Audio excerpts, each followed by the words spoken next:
नमस्कार. मी भाऊ तोरसेकर. तुम्ही बघत आहात प्रतिपक्ष. मित्रांनो, जी काय निवडणूक झालेली आहे आतापर्यंत, म्हणजे 288 नगरपालिका नगर परिषदांच्या साठी 2 तारीखला जे मतदान होणार होतं, त्यामध्ये काय 20-25 नगरपालिका नगर परिषदा बाजूला ठेवून बाकी सगळ्या ठिकाणी मतदान झालेलं आहे. पण मतमोजणीवर स्थगिती आदेश कोर्टाने दिल्यामुळे त्याचे निकाल समोर येऊ शकलेले नाहीत. तुम्हाला आठवत असेल तर यापूर्वीच मी एक व्हिडिओ केला होता. तेव्हा या निवडणुकांची मतमोजणी 3 डिसेंबरला होईल असा कार्यक्रम होता. पण ऐन वेळेला सगळ्या गडबडी झाल्या आणि त्यामुळे जी 3 डिसेंबरला मतमोजणी होणार होती ती रोखली गेली. अन्यथा 3 डिसेंबरलाच सगळ्या पक्षांचं नेमकं महाराष्ट्रातलं आज वजन किती आहे, ताकद किती आहे, पत किती आहे, याची गोळाबेरीज 3 तारीखला होऊन जाईल. खरोखरच वोट चोरी म्हणून जो ऊर बडवला जातोय त्यामध्ये किती तथ्य आहे आणि लोकांचा महायुतीबद्दल भ्रमनिरास झालाय हा जो प्रचार केला जातो त्यात किती तथ्य आहे याचाही खुलासा या 288 नगरपालिका नगर परिषदांच्या निकालातून खुलासा होऊन जाईल. हे मी यापूर्वीच केलेल्या व्हिडिओत सांगितलं होतं. सगळ्या पक्षांचं पितळ हे 3 डिसेंबरला उघडं पडेल. पण आता त्याच्यावर स्टे आलाय आणि ज्या काही 20, 22, 25 नगरपालिकांचं मतदान रोखलेलं आहे काही गडबडीमुळे, ते झाल्यानंतर एकत्रित सगळ्या नगरपालिकांचं मतदान मोजलं जाईल आणि त्यामुळे निकाल जे आहेत म्हणजे जे 3 डिसेंबरला आकडे येतील अशी माझी अपेक्षा होती आणि सगळ्यांचीच अपेक्षा होती. ते आकडे म्हणजे मतमोजणीचे आकडे, विजय पराजयाचे आकडे हे आता 21 डिसेंबरला येतील हे चित्र स्पष्ट झालेलं आहे. आणि म्हणून सगळ्या गोष्टी गुलदस्त्यात आहेत. ठाकरे बंधू, ठाकरे ब्रँड, त्यांचं काय, मुस्लिम मत कुठल्या बाजूला जाणार, त्यानुसार महापालिका जिल्हा परिषदा यांची सगळी रणनीती आखायची होती त्यावर पण पडदा पडलाय.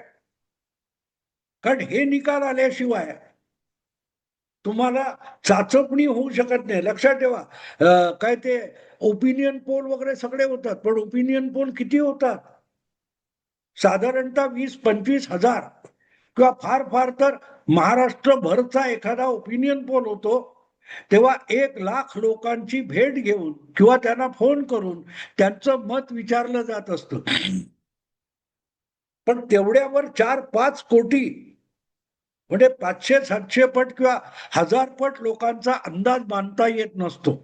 आणि म्हणून छोटे काय होईना महाराष्ट्रभर पसरलेल्या 288 नगरपालिका नगर परिषदांच्या निवडणुकांमध्ये जे मतदान व्यक्त होईल ते आकडेवारी ही महाराष्ट्रासाठी प्रातिनिधिक मानता येईल. कारण ह्या नगरपालिका महाराष्ट्राच्या विविध भागामध्ये, विदर्भात असेल, मराठवाड्यात असेल, कोकणात असेल किंवा उत्तर महाराष्ट्रात असेल, पश्चिम महाराष्ट्रात असेल, यापैकी अनेक नगरपालिका नगर परिषदा या सगळ्या महाराष्ट्रभर पसरलेल्या आहेत. त्यामुळे त्या नगरपालिकांच्या परिसरातला मतदार कुठल्या प्रकारे विचार करतोय, कुठल्या पक्षाच्या बाजूने विचार करतोय, कुठल्या आघाडी किंवा युतीच्या बाजूने विचार करतोय, याचा अंदाज त्यावरून येऊ शकतो. सोयाबीनला भाव मिळाला नाही, कापसाला किंमत नाही, शेतकरी रडतो आहे वगैरे वगैरे, या ज्या बातम्या माध्यमातून रंगवल्या जातात आणि त्याच्यावर आधारावर ज्या प्रकारचं विश्लेषण केलं जातं तसं मतदान होतं असं नाही. आता तुम्ही बिहार बघितला, बेरोजगारी, महागाई हा केवढा मोठा भीषण प्रश्न बिहारमध्ये आहे असं आपल्याला 1.5-2 महिने सगळीच्या सगळी राष्ट्रीय माध्यम कंठशोष करून सांगत होती. की बिहार समोरचा सगळ्यात मोठा प्रश्न काय, म्हणजे रस्त्यावरच्या सामान्य मतदाराला प्रश्न विचारायला जाणारा रिपोर्टर सुद्धा महंगाई के बारे में तुम्हारा क्या मानना है, बेरोजगारी के बारे में क्या है, सरकार बेरोजगारी के बारे में क्या कर रही है, हे प्रश्न विचारले जात होते. आणि एक प्रकारे नितीश किंवा भाजप यांच्याविषयी बिहारच्या जनमानसामध्ये किती नाराजी आहे याचा प्रचार माध्यम करत होती.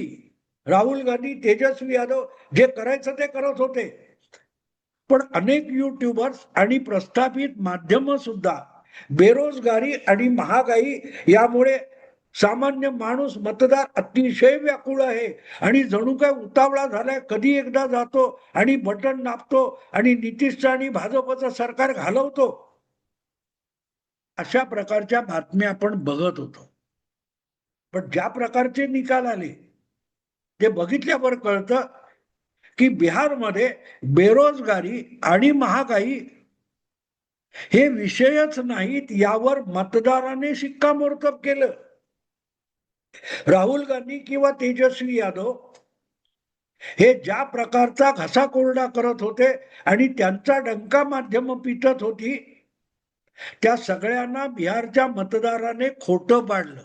बिहारच्या निकालाचा हा सगळ्यात मोठा अर्थ आहे की या बातम्या, अशा स्वरूपाच्या चर्चा या मत बनवण्यासाठी चालल्या होत्या.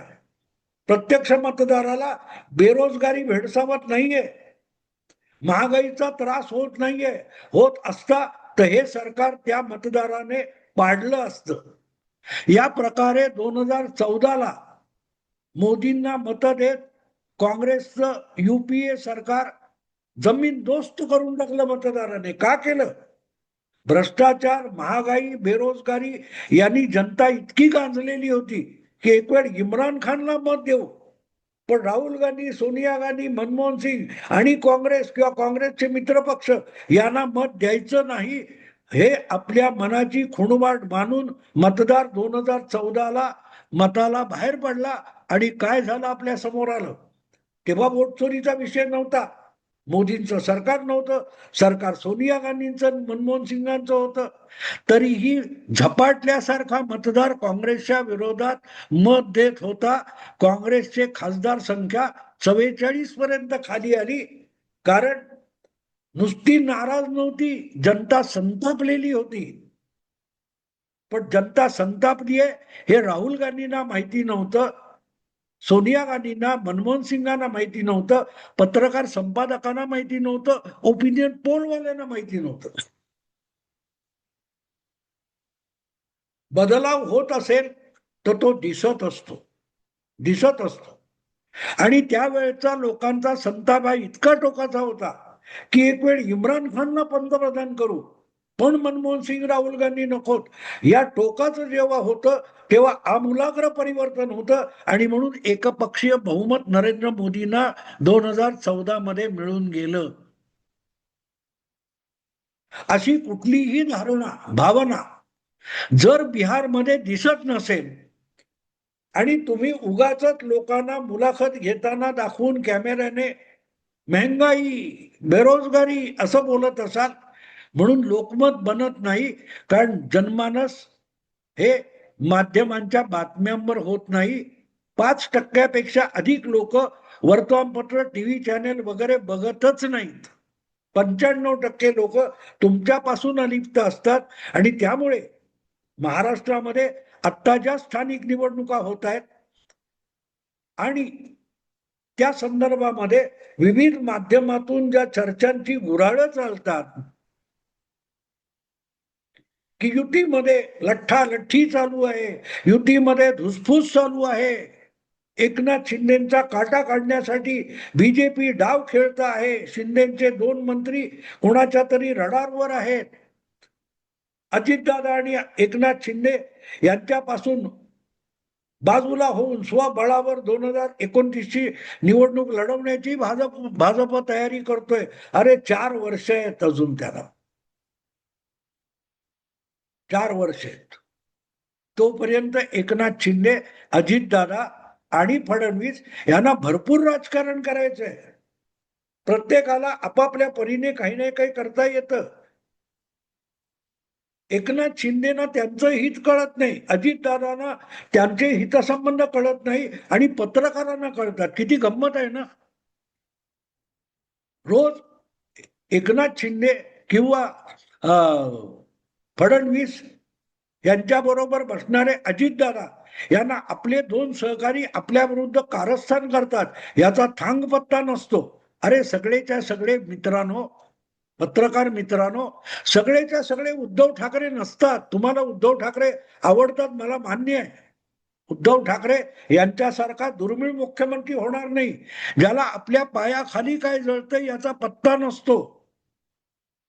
त्यांच्या नाकाखालून एकनाथ शिंदे आणि फडणवीस 40 आमदार घेऊन गेले. सर, उद्धव ठाकरेंना पत्ता नव्हता.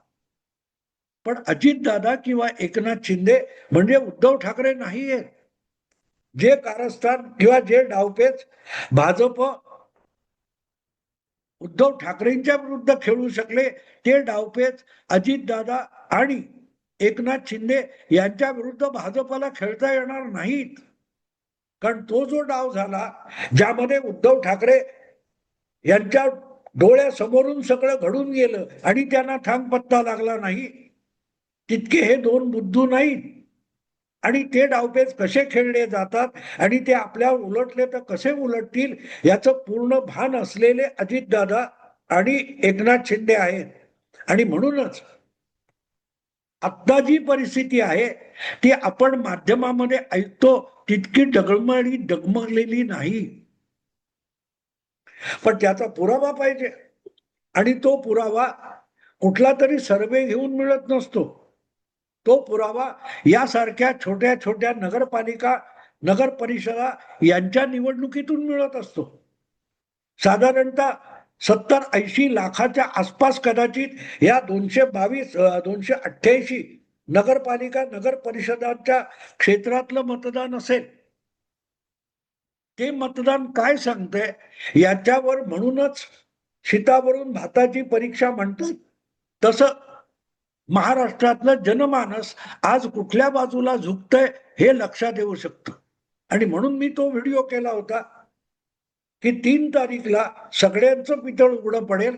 याचा अर्थ भाजप असो, शिंदे असोत, अजितदादा असोत, पवार गट असो, उद्धव गट असो किंवा काँग्रेस पक्ष असो, या सगळ्यांची आज जनमानसातली प्रतिमा काय आणि पद किती याचं उत्तर हे 3 तारीखला मतमोजणी झाल्यानंतर मिळेल. पुढे ज्यांचं चमकणारं सोनं आहे ते खरं किती आणि त्यात पितळ किती हे त्या मतमोजणीतून स्पष्ट होईल, असाच माझा दावा होता. पण योगायोग असा आहे की कोर्टाकडून स्थगिती आदेश आला आणि आता तो सगळा मतमोजणीचा मामला हा 21 डिसेंबर पर्यंत पुढे गेलाय.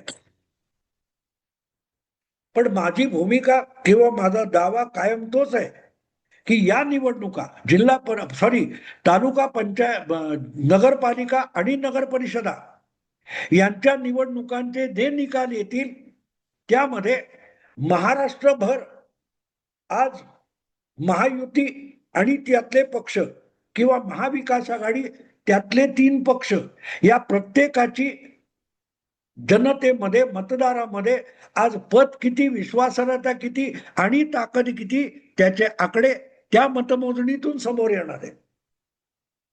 आणि म्हणून मग असं म्हटलं पाहिजे की 3 तारीखला ज्यांची अब्रू जगाच्या वेशीवर टांगली जाणार होती त्यांची अब्रू 21 डिसेंबर पर्यंत झाकली गेली आहे. आता गंमत अशी आहे की ही मतमोजणी होणार म्हणजे महायुतीतले 3 पक्ष आणि महाविकास आघाडीतले 3 पक्ष यापैकी काही जणांना चांगलं यश मिळेल, काही जणांना दारुण पराभव पत्करावा लागेल, काही लोकांचा सुपडा साफ होईल. पण ज्या पक्षांना दांडगं यश मिळेल त्यांची अब्रू जाण्याचा प्रश्नच येत नाही. आणि त्यामुळे त्यांची अब्रू झाकली गेली असं म्हणण्याचा प्रश्नच येत नाही. समजा उबाठा शिवसेनेला चांगलं यश मिळालं तर त्यांची अब्रू झाकली गेली असं मी आज म्हणू शकत नाही. भाजपला जर या निवडणुकीमध्ये जे मतदान झालंय त्यामध्ये कमी मतं पडली असेल आणि डिसेंबर 21च्या मतमोजणीमध्ये भाजपला जबरदस्त तडाखा बसला, तर मग आज असं म्हणता येतं की मतमोजणी पुढे ढकलली गेल्यामुळे 21 डिसेंबर पर्यंत भाजपची अब्रू झाकली गेली असंही म्हणता येईल. म्हणजे तो जो दावा आहे तो शिंदे, अजितदादा, फडणवीस यांना लागू होतो, तसाच तो पवार, उद्धव ठाकरे आणि काँग्रेस या सगळ्या पक्षांना लागू होतो. अन्यथा आजच मी बोलतोय त्याच्या आधीच हे चित्र स्पष्ट झालं असतं. आता साधारण 10 महिन्यापूर्वी दिल्लीच्या विधानसभा निवडणुका झाल्या आणि मोदीजी आपको दुसरा जन्म लेना पडेगा असं म्हणणारा अरविंद केजरीवाल, त्याच्या पक्षाची दिल्ली विधानसभा निवडणुकीत धुळदाण झाली. 62 आमदारांचा पक्ष हा 22 आमदारांपर्यंत खाली आला. 22 आमदारांपर्यंत. हे मी एवढ्यासाठी समजावतोय ही तोपर्यंत अब्रू झाकलेली होती. अगदी मीडियामध्ये सुद्धा केजरीवालचा डंका पिटला जात होता, केजरीवाल हरू शकत नाही. पण झालं. पण त्यानंतर आता दिल्ली पादाक्रांत केली भाजपने. केजरीवालचं काय, आम आदमी पार्टीचं नामोनिशाण उरलं नाही. अशी जी वर्णनं होतात ती खोटी असतात. कारण काल परवाच दिल्लीच्या महापालिकेच्या निवडणुका झाल्या आणि तिथे ज्या 12 जागा नगरसेवकांच्या रिक्त झालेल्या होत्या त्यासाठी मतदान झालं. त्याची मतमोजणी काल परवा समोर आलेली आहे आणि त्यामध्ये भाजपच्या 9 जागा रिकाम्या झाल्या होत्या आणि त्यापैकी भाजपने 2 जागा गमावल्या. आम आदमी पक्षाला 2 जागा मिळाल्या आणि काँग्रेसचा तर पुरता बोरा वाजला होता, पण काँग्रेसला 1 नगरसेवक निवडून आणता आला. हे मी एवढ्यासाठी समजावतोय की दिल्लीची सत्ता मिळवणारा जो भारतीय जनता पक्ष होता त्याच्या 9 नगरसेवकांच्या जागा निर्माण झाल्या, रिक्त झाल्या होत्या. पण त्यातल्या 2 जागा भाजपने दिल्लीमध्ये काल परवा गमावलेल्या आहेत नगरपालिकेच्या. अगदी विधानसभेची तिथली जागा जिंकली असेल, पण आधी तिथे नगरसेवक भाजपचा होता, तो गेला. आणि म्हणून मतदार हा कुठल्याही पक्षाला, कुठल्याही नेत्याला बांधील नसतो. तो गरजेनुसार, परिस्थितीनुसार आपलं मत बदलत असतो, पक्षाचं प्राधान्य बदलत असतो, पक्ष बदलत असतो. सत्तेत माजोरीपणा करणाऱ्यांना फार रसातळाला आणून विरोधी पक्षात बसवत असतो. निवडणुकांचं राजकारण हे साप शिडीसारखं असतं. एक तुम्हाला डाव पडला तर तुम्ही ती शिडी चढून 37-38 वरून एकदम 82-85 वर जाता. पण एक डाव चुकला आणि त्या सापाच्या तोंडात गेलात तर ढपकन खाली 18-17-7 पर्यंत येतात. निवडणुकांचं राजकारण तसं असतं आणि म्हणून प्रत्येक क्षणी आपल्याला 5 वर्षांनी परत एकदा निवडणुकीत मतदाराला सामोरं जायचंय याचं भान प्रत्येक पक्षाने आणि प्रत्येक नेत्याने ठेवलं पाहिजे. आणि ते ठेवलं नाही तर मतमोजणी होईपर्यंत, मतदान होईपर्यंत तुमची अब्रू झाकलेली राहते. आता 3 तारीखला जी अब्रू चव्हाट्यावर आली असती, अशा अनेकांची अब्रू ही 21 डिसेंबर पर्यंत या कोर्टाच्या स्थगिती आदेशामुळे झाकली गेलेली आहे. मी 5 तारीखला बोलतोय, 18 दिवसानंतर ती अब्रू 16 दिवसानंतर त्या सगळ्यांची अब्रू चव्हाट्यावर येणार आहे. एवढंच बोलून थांबतो. आवडलं लाईक करा, शेअर करा आणि प्रतिपक्षाला सबस्क्राईब करा. नमस्कार.